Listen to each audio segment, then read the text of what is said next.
ಈ ಸಂಸ್ಥೆಯಿಂದ ನಾನು ಈ ಪ್ರಮಾಣದ ಬೆಳೀಲಿಕ್ಕೆ ಅನುಕೂಲ ಆಗ್ಯತ್ತ. ಅದು ಪ್ರಭುಲಿಂಗೇಶ್ವರ ಆಶೀರ್ವಾದ, ತೇರದಾಳ ನಗರದ ಎಲ್ಲ ಹಿರಿಯರ ತಾಯಂದಿರ ಆಶೀರ್ವಾದದಿಂದ ನಾನು ಸಹಿತ ಈ 4ನೇ ಬಾರಿ ಶಾಸಕನಾಗಿ ತಮ್ಮ ಮುಂದೆ ನಿಂತಿದ್ದೀನಿ. ಅದರ ಕೊಡುಗೆ ಅಂದ್ರೆ ಇದು ಈ ಹೈಸ್ಕೂಲ್ನ ಒಂದು ಕೊಡುಗೆ ಅನ್ನುವಂಥದ್ದನ್ನು ಈ ಸಂದರ್ಭದಲ್ಲಿ ನಾನು ಹೇಳ ಬಯಸ್ತೇನೆ. ಇದರ ಅರ್ಥ ಅಂದ್ರೆ ನಮ್ಮ ಮಕ್ಕಳನ್ನ ಶತಾಯಿಗತಾಯಿ ಒಂದು ಒಳ್ಳೆಯ ಶಿಕ್ಷಣ ಕೊಡಿಸಿದ್ರೆ ನಾಳೆ ಈ ದೇಶದ ಈ ರಾಜ್ಯದ ನಾಯಕರಾಗಿ ಬೆಳೀಲಿಕ್ಕೆ ಸಾಧ್ಯ ಇದೆ ಅನ್ನುವಂಥದ್ದನ್ನು ಇದರಿಂದ ಅರ್ಥ ಮಾಡ್ಕೊಳ್ಳೋಕ್ಕೆ ಸಾಧ್ಯ ಅದ. ಮತ್ತು ಈ ಸಂಸ್ಥೆಯವರು ಸಹಿತ ಎಲ್ಲರೂ ಸೇರಿ ಒಬ್ಬರೇ ಆಡಳಿತ ಇಲ್ಲಿ 4 ವಿಂಗಗಳನ್ನು ಮಾಡಿ 4 ವಿಂಗಗಳ ಆಡಳಿತ ಮಂಡಳಿಯನ್ನು ಬೇರೆ ಬೇರೆ ಮಾಡಿ ಪದಾಧಿಕಾರಿಗಳನ್ನು ಬೇರೆ ಬೇರೆ ಮಾಡಿ ಸುಮಾರು 2000 ಮೇಲ್ಪಟ್ಟು ವಿದ್ಯಾರ್ಥಿನಿಯರಿಗೆ ಶಿಕ್ಷಣ ಕೊಡ್ತಾರೆ ಅಂದರೆ ಇದು ಸಾಮಾನ್ಯ ಕೆಲಸ ಅಲ್ಲ. ಸುಮಾರು 200 ಶಿಕ್ಷಕರು ಸಹಿತ ಇಲ್ಲಿ ಕೆಲಸ ಮಾಡ್ತಾ ಇದ್ದೀವಿ ಸಂಸ್ಥೆಯ ಬೆಳವಣಿಗೆಗೆ.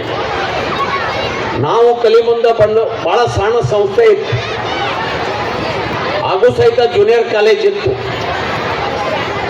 ಈಗ ಬದಲಾವಣೆಯಾಗಿ ಹಿಂದಗಡೆ ಹೋಗ್ಯದ ಶ್ರೀ ಪ್ರಭುಲಿಂಗೇಶ್ವರ ಹೈಸ್ಕೂಲ್ ಅಂತ ಇತ್ತದು.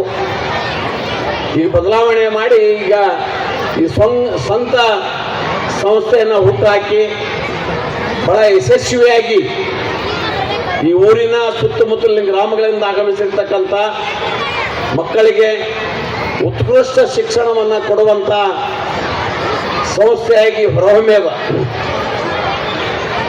ಮತ್ತು ಈ ಸಂಸ್ಥೆಯ ಬೆಳವಣಿಗೆ ನೋಡಿದ್ರೆ ಇದು ಇಲ್ಲೇ ನಿಲ್ಲಂಗಿಲ್ಲ. ನಾಳೆ ತೇರದಾಳದ ಒಂದು ಕೇಲಿಯಾಗಿ ಬೆಳೆಯುವಂಥ ಶಕ್ತಿ ಭಗವಂತ ಈ ಆಡಳಿತ ಮಂಡಳಿಗೆ ತಮ್ಮೆಲ್ಲರಿಗೂ ಕೊಟ್ಟಿದ್ದಾನೆ. ಅದಕ್ಕಾಗಿ ತಾವು ಎಲ್ಲರೂ ಸೇರಿ ಬಹುಶಃ ನೀವು ಈಗಾಗಲೇ ಲ್ಯಾಂಡ್ ತಗೊಂಡಿರಲಿಲ್ಲ ಗೊತ್ತಿಲ್ಲ, ಇನ್ನೊಂದು 10-20 ಎಕರೆ ಲ್ಯಾಂಡನ್ನು ರಿಸರ್ವ್ ಮಾಡುವಂಥ ಕೆಲಸ ಮಾಡಿ ನಾಳೆ ಸಂಸ್ಥೆಯನ್ನು ಇನ್ನೂ ಹೆಚ್ಚು ಬೆಳೆಸಲಿಕ್ಕೆ ನಮ್ಮ ಮಕ್ಕಳು ಬೇರೆ ಬೇರೆ ಕಡೆ ಹೋಗಲಾರದೆ ಬೇರೆಯವರು ಬಂದು ಇಲ್ಲಿ ಜ್ಞಾನ ಪಡೆಯುವಂಥ ಕಾರ್ಯಕ್ರಮ ಆಗಬೇಕನ್ನುವಂಥ ಮಾತನ್ನು ಈ ಸಂದರ್ಭದಲ್ಲಿ ಹೇಳ್ತೀನಿ.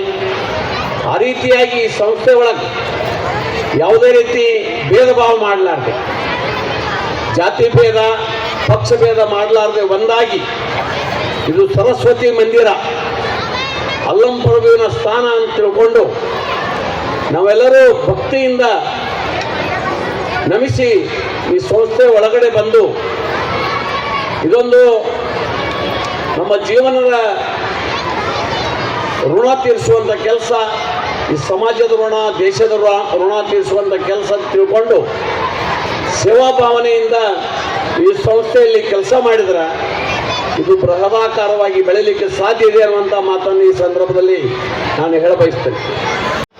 ನಮ್ಮ ಊರಿನ ಮಕ್ಕಳಿಗೆ ಈ ನಾಡಿನ ನಾಯಕರಾಗುವಂಥ ಶಿಕ್ಷಣವನ್ನು ಕೊಡೋಣ. ವಿಜ್ಞಾನಿಗಳಾಗಲಿ, ನಮ್ಮ ಡಾಕ್ಟರ್ಗಳಾಗಲಿ, ಇಂಜಿನಿಯರಿಂಗ್ ಆಗಲಿ, ರಾಜಕಾರಣಿಗಳಾಗಲಿ, ಆ ಎಲ್ಲವನ್ನ ಗುಣವನ್ನು ನಮ್ಮ ಮಕ್ಕಳಲ್ಲಿ ತುಂಬುವಂಥ ಕೆಲಸ ಮಾಡೋಣ. ಅವರು ಕೊಡುವುದರ ಜೊತೆ ನಮ್ಮ ಪಾಲಕರನ್ನೂ ಸಹಿತ ಭವಿಷ್ಯದಲ್ಲಿ ನೋಡಿಕೊಳ್ಳುವಂಥ ಒಂದು ಶಿಕ್ಷಣವನ್ನು ಅವರಿಗೆ ಕೊಡೋಣ. ಮತ್ತು ನಮ್ಮ ಸಂಸ್ಕೃತಿ, ನಮ್ಮ ಧರ್ಮ, ನಮ್ಮ ದೇಶಭಕ್ತಿಯನ್ನು ಮೂಡಿಸುವಂಥ ಶಿಕ್ಷಣವೂ ಸಹಿತ ಅತ್ಯವಶ್ಯ ಇದೆ. ಅದನ್ನು ಸಹಿತ ನಮ್ಮ ಮಕ್ಕಳಿಗೆ ಕೊಡೋದ್ರ ಮುಖಾಂತರ ಈ ದೇಶ ಪ್ರೇಮವನ್ನು ತುಂಬುವಂಥ ಕೆಲಸ ಆಗಬೇಕು.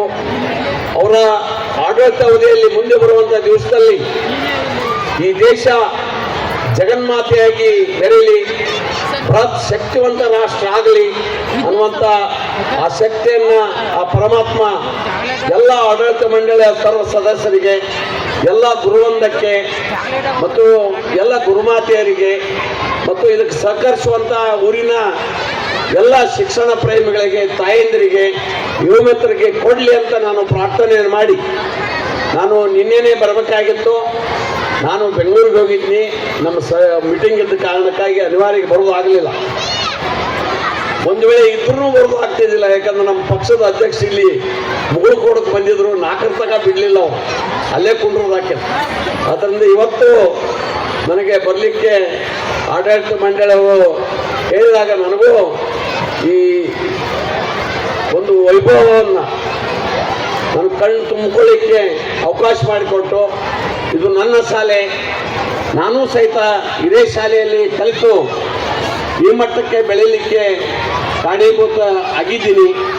ಇಂಥ ಒಂದು ಅವಕಾಶವನ್ನು ನನಗೆ ಒದಗಿಸಿಕೊಟ್ಟು ಇಲ್ಲಿ ಕರೆಸಿ ಸನ್ಮಾನ ಮಾಡಿ ಈ ಸಂಸ್ಥೆ ಬೆಳವಣಿಗೆ ನೋಡಲಿಕ್ಕೆ ಅವಕಾಶ ಮಾಡಿಕೊಟ್ಟು 4 ವಿಷಯಗಳನ್ನು ನನಗೆ ಹಂಚಿಕೊಳ್ಳಿಕ್ಕೆ ಅವಕಾಶ ಕೊಟ್ಟಿರ್ತಕ್ಕಂಥ ವೇದಿಕೆ ಮೇಲೆ ಎಲ್ಲ ಅತಿಥಿ ಮಹೋದಯರಿಗೆ, ಆಡಳಿತ ಮಂಡಳಿಯ ಸರ್ವ ಸದಸ್ಯರಿಗೆ, ಮುಖ್ಯೋಪಾಧ್ಯಾಯರಿಗೆ, ಪ್ರಾಂಶುಪಾಲರಿಗೆ, ಎಲ್ಲ ಗುರುವಂದಕ್ಕೆ, ಗುರುಮಾತಿಗೆ, ಊರಿನ ಎಲ್ಲ ಶ್ರದ್ಧೆಯ ತಾಯಂದಿರಿಗೆ, ಶಿಕ್ಷಣ ಪ್ರೇಮಿಗಳಿಗೆ, ಯುವ ಮಿತ್ರರಿಗೆ, ಹಿರಿಯರಿಗೆ, ಪತ್ರಕರ್ತರಿಗೆ ವಂದಿಸಿ ನನ್ನ ಮಾತು ಮುಗಿಸ್ತೇನೆ. ಜೈ ಹಿಂದ್, ಜೈ ಕರ್ನಾಟಕ.